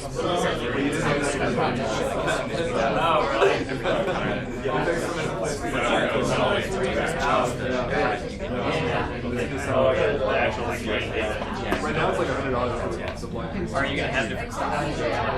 For good rapper style? Yeah, we definitely want to work with particular artists. It's like a draw. No, it's great. There's the chance that rappers have like chance. Right. Yeah, so much of the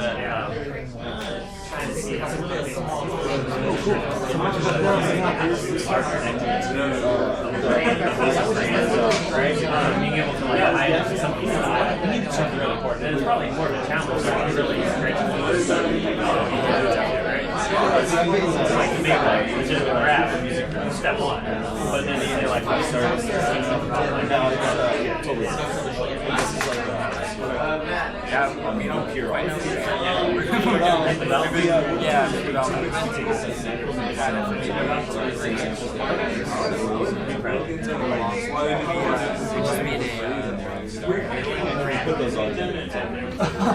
This is the like psychedelic. It's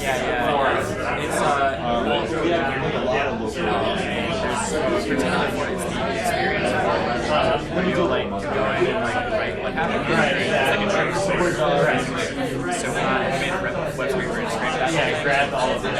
Started seeing what weird stuff that. Yeah, it's outrageous. It's like yeah, exactly.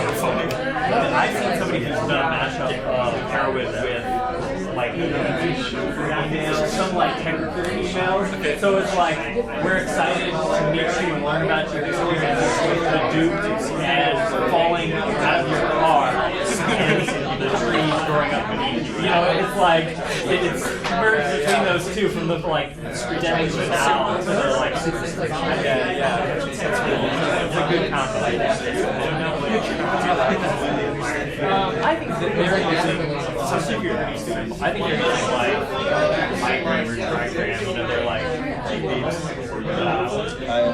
a big corpus, probably of course or what you have, but then they just compute like, given this word, what's the or like maybe 3 back.